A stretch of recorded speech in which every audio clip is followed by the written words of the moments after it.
algumas evidências que nos mostram a veracidade da inspiração bíblica.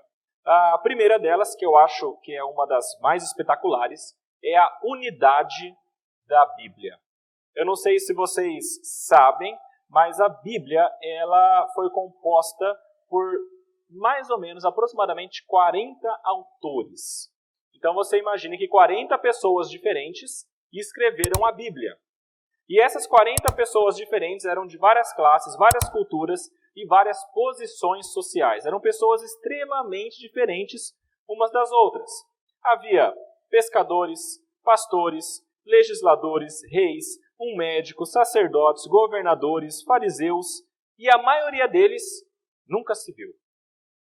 Começa a imaginar o quadro aí. E olha só, ela foi escrita durante 16 séculos, ou seja, durante 1.600 anos, estes 40 autores diferentes, de várias profissões diferentes, de classes sociais, de conhecimento, intelecto diferentes, que viviam em lugares totalmente diversos, eles escreveram um livro que tem tipos de escritas diferentes, históricos, biográficos, proféticos, éticos, poéticos, com assuntos diversos, fala da criação até a consumação. No entanto, todos estes homens escrevem apenas um livro, com uma mesma história central, convergindo em uma pessoa, que é Cristo. Dá para entender a grandeza disso? Ou seja, desses 40 autores, existia, na verdade, por trás de todos, um autor, que inspirou todos estes, que é o Espírito Santo. Meus irmãos, imaginarem um livro escrito por 40 pessoas diferentes, por exemplo, vou dar aqui um exemplo. Este livro aqui, muito interessante. Ele é escrito por vários autores diferentes. Tem o MacArthur, você tem o Mark Tatlock, você tem o Stuart Scott e alguns outros. Meus irmãos, esse livro, que é feito por mãos humanas e autores diferentes que se conhecem da mesma época de vida, com o mesmo paradigma e o mesmo histórico, esse livro já tem algum tipo de diferença entre os autores. E a história não é tão coesa quanto a palavra de Deus, que foi escrita por 40 pessoas diferentes durante 1.600 anos de épocas diferentes. Meus irmãos, só o fato da Bíblia ser um livro tão coeso, com uma história, isso já mostra que existe uma inspiração por trás. Existe um autor específico que é o Espírito Santo. Não há contradição, não há incoerência entre todos os seus ensinos, relatos e exortações.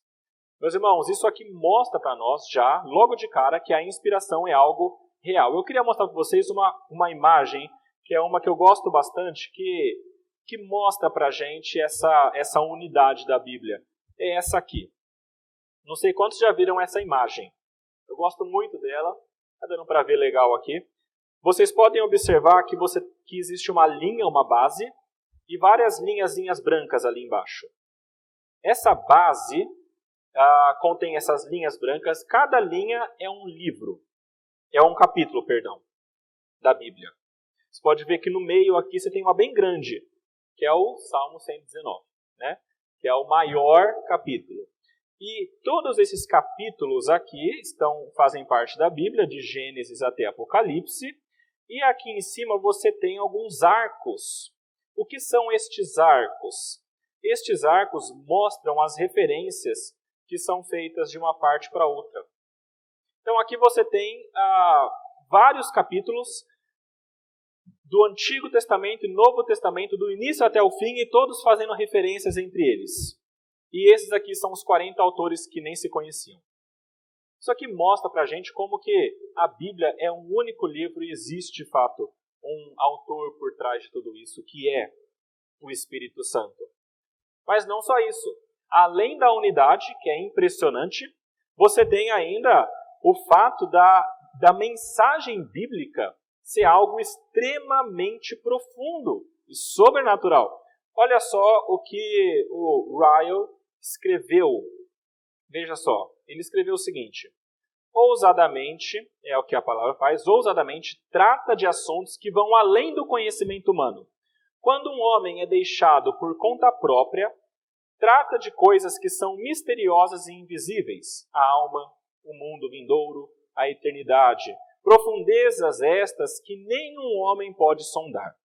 Todos os que têm procurado escrever a respeito destas coisas, sem possuir iluminação proveniente da Bíblia, fizeram pouco mais que mostrar sua própria ignorância. Olha as pessoas que ele coloca aqui. Quão obscuros estavam os pontos de vista de Sócrates, Platão, Cícero e Sêneca. Que é, assim, gente pequena, né? Mas olha só, conhecimento humano, que é longe da perfeição do conhecimento divino. E olha o que ele escreve no finalzinho, achei muito legal. Um bem versado aluno de escola dominical de nossos dias conhece mais verdades espirituais que todos aqueles sábios juntos. É interessante pensar, meus irmãos, que a própria palavra de Deus, dada por Deus a nós, nos dá um conhecimento mais profundo sobre a alma, a vida e tudo mais do que estes filósofos tinham, porque eles só tinham a observação da natureza e a lógica, e a razão deles. Mas o que nós temos é algo que vem de fora desse mundo.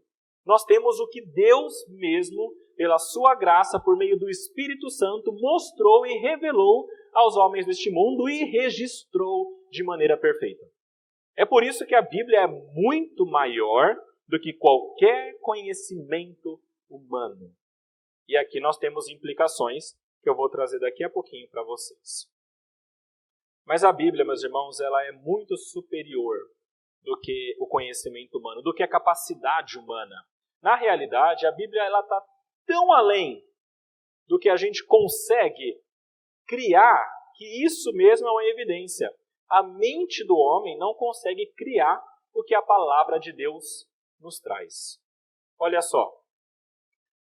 A mente do homem não consegue criar um Deus triuno, não consegue conceber como é que é 3 em 1. Quem criaria isso? O homem não cria algo assim. Um Deus santo, justo, soberano, independente, onipotente, onisciente, onipresente, longânimo, misericordioso e amoroso. A maioria das pessoas que vai falar de Deus vai falar que Deus é o Tupã, é o Sol, ou que Deus é um Deus poderoso, mas que ele tem sentimentos humanos, e na verdade é mais ou menos um homem que é mais poderoso. Quando você olha as diversas culturas, você nunca encontra uma figura como o Deus da Bíblia. É impossível. Porque o homem não consegue nem mesmo criar, inventar na sua criatividade pequena um ser tão diferente quanto Deus. Um livro que eu li há muito tempo atrás, que eu não recomendo por alguns motivos, mas eu achei interessante, porque o autor dele, ele é um psiquiatra, e ele não era cristão, mas quando ele começa a estudar a vida de Cristo, e ele faz isso naquele momento, por não ser cristão, para descreditar a palavra de Deus e a existência de Cristo, ele começa a estudar a pessoa de Cristo. E ele estuda e vai em dados históricos e começa a tentar entender a história. E ele, como psiquiatra, ele chega na seguinte conclusão: Jesus Cristo é real. Porque nenhum homem poderia criar no seu imaginário um ser como ele. A própria existência ideal de Cristo já é maior do que a nossa criatividade. Isso é uma evidência de que o que está na palavra é de fato inspirado por Deus. Outra coisa que o homem não conseguiria pensar, em vê-lo como totalmente corrompido. Via de regra, o conhecimento humano se vê como bom, como neutro, como um pouquinho bom, um pouquinho mal. Somente a palavra de Deus que coloca que o homem é totalmente mau. E isso vai além também do que o homem pode pensar ou inventar. Um homem não poderia inventar eleição, salvação pela cruz. Salvação pela cruz, já pensou sobre isso? A cruz, meus irmãos, é algo que era vergonhoso e ainda é vergonhoso. Porque é o modo como um grande bandido, um assassino, um estuprador era morto pelos seus pecados, pelos seus crimes. E aí a gente pensar em um Deus que manda o seu filho para morrer em uma cruz como um assassino. O pastor João Paulo Tomás de Aquino, ele foi no acampamento de adolescentes da nossa federação de UPAs e ele pregou um pouquinho sobre isso. E eu achei interessante a comparação que ele fez. Ele falou, olha, a cruz é uma coisa que está muito longe, né? A gente não consegue imaginar, já tomou até outras cores, parece uma coisa bonita. Vamos trocar. Troca a cruz por cadeira elétrica. Tá? E aí você imagina que Deus envia o seu filho para esse mundo, para ser um homem, e como um homem, viver até um ponto em que as autoridades decidem mandar ele para a cadeira elétrica. Gente, isso E essa morte na cadeira elétrica é aquilo que vai nos trazer a salvação. Tudo isso ultrapassa a nossa condição de criatividade. Meus irmãos, o que a palavra diz acerca dele é verdade, mesmo porque a gente não conseguiria criar algo assim, é loucura para o homem natural. Abre aí em 1 Coríntios capítulo 1, versículo 18. É um texto que eu gosto sobre a salvação. O que a palavra diz sobre ela.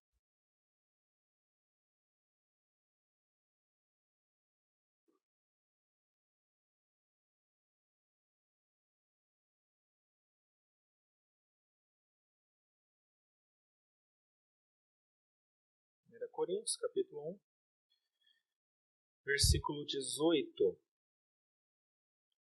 Diz assim, certamente a palavra da cruz é loucura para os que se perdem, mas para nós que somos salvos, poder de Deus. Para o mundo natural, para aqueles que não são salvos, você falar sobre a salvação pela morte na cruz é algo que é louco. É como falar que você é salvo por alguém que morre numa cadeira elétrica.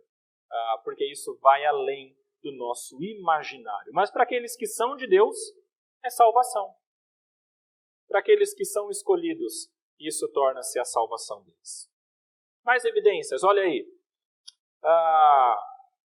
A palavra de Deus é inspirada e é demonstrado por isso aqui. Na verdade, foi pregado isso aqui hoje de manhã pelo pastor licenciado Lucas. E ele falou que a nossa vida, quando nós encontramos com Cristo, muda. E a verdade é que a palavra de Deus tem feito isso, desde o início. A experiência incontestável do poder da palavra de Deus mostra que ela vem de Deus. Mostra que ela é inspirada por Deus. A Escritura ela é um instrumento de obra sobrenatural no coração das pessoas. É a Escritura que vai, pelo poder do Espírito Santo, vivificar os mortos e transformar os mortos. Quer ver evidências? Pessoas transformadas. Pense em Paulo, que era um perseguidor, Pedro, Agostinho, John Bunyan, John Newton, Whitefield, Wesley e muitos outros. Pensa na sua vida. Pensa em pessoas que você conhecia antes da igreja e vê como é que era a vida dela. Meus irmãos, a palavra de Deus é tão poderosa que ela muda diametralmente a vida das pessoas. Alguém que vivia como um blasfemo, como alguém que xingava a Deus, como alguém que batia na esposa e nos filhos, como alguém que era ladrão, que era um assassino, é totalmente transformado para ser alguém parecido com Jesus. Meus irmãos, isso também não cabe na nossa mente humana. Como que isso acontece? A palavra de Deus, que vem por meio de homens inspirados pelo Espírito Santo de Deus. Jesus também pensava isso. Olha só, ele tinha uma reverência muito grande quanto à palavra de Deus. Abre aí em Mateus 5, versículos 17 e 18.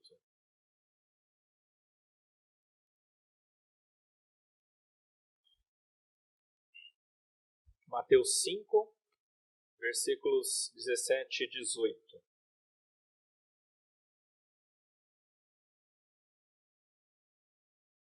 Vamos ler junto, meus irmãos, esse pequeno texto. Mateus 5, 17 até 18. Todo mundo abriu, então já coloquei aqui na frente também. Para aqueles que não quiseram abrir, não vai escapar. Vamos ler junto, gente. Não penseis que vim revogar a lei ou os profetas. Não vim para revogar, vim para cumprir.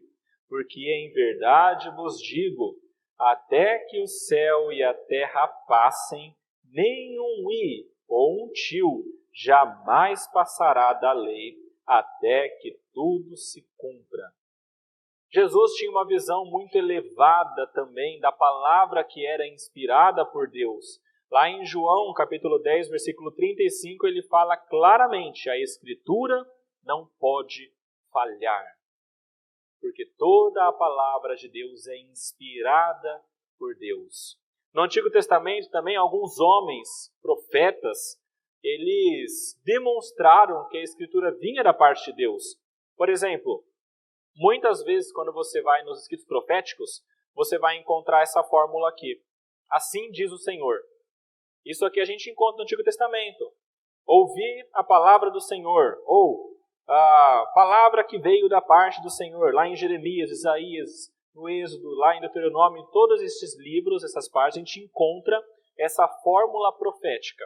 Hoje em dia tem gente que usa essa fórmula aqui de maneira errada. Né? Então a gente encontra várias pessoas de várias igrejas dizendo assim diz o Senhor, e fala algo como se fosse com a autoridade bíblica. Mas na verdade a autoridade bíblica somente estes homens inspirados por Deus tiveram. Olha esse que interessante. Abra em Hebreus 3, versículo 7. Isso aqui tudo, gente, são evidências de que a inspiração é verdadeira. Hebreus capítulo 3, versículo 7. Na verdade, de 7 em diante, nós temos um grande texto, mas eu queria que a gente focasse nesse aqui. Hebreus capítulo 3, versículo 7, o escritor de Hebreus começa falando assim: assim, pois, como diz o Espírito Santo, e aí ele traz uma citação da palavra de Deus. Eu acho interessante esse texto porque mostra que a própria Bíblia atribui a si mesma a autoria sua ao Espírito Santo. O Espírito Santo, por meio de homens, trouxe essa palavra aqui: hoje, se ouvides a sua voz, não endureçais o vosso coração, e tudo mais. E isso tudo aqui foi dado pelo Espírito Santo para homens santos, inspirados por ele, escreverem. Por isso que em Hebreus nós temos, assim como diz o Espírito Santo. Tudo isso aqui são evidências. E olha aqui uma bem clara. Essa talvez seja a mais clara que nós temos. 2 Timóteo. Abre aí no capítulo 3. 2 Timóteo, capítulo 3, versículos 16 a 17.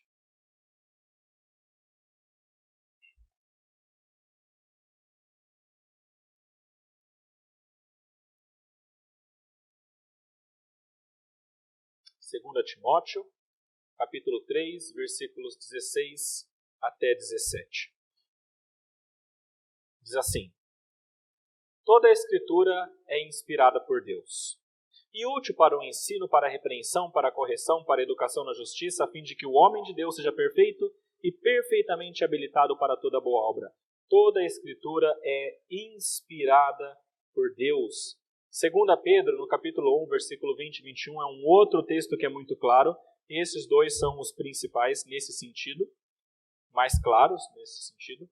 E ele fala o seguinte: sabendo primeiramente isto, que nenhuma profecia da Escritura provém de particular elucidação, porque nunca jamais qualquer profecia foi dada por vontade humana. Entretanto, homens santos falaram da parte de Deus, movidos pelo Espírito Santo. Meus irmãos, toda a Escritura veio da parte de Deus. Isso é a inspiração. Paulo fala isso, Pedro fala isso, Jesus cria isso. Toda a palavra de Deus mostra essa verdade. Toda a palavra de Deus é proveniente do Espírito Santo. Os escritores do Antigo Testamento também pensavam assim. Tem esses dois textos que mostram os autores dizendo que a palavra que eles estavam dizendo vinham da parte do Senhor, o Deus deles, que mandava para eles. Amós fala que certamente o Senhor Deus não fará coisa alguma sem primeiro revelar o seu segredo aos seus servos, os profetas. Tudo isso mostra que a inspiração é real, com evidências externas e também internas na palavra de Deus.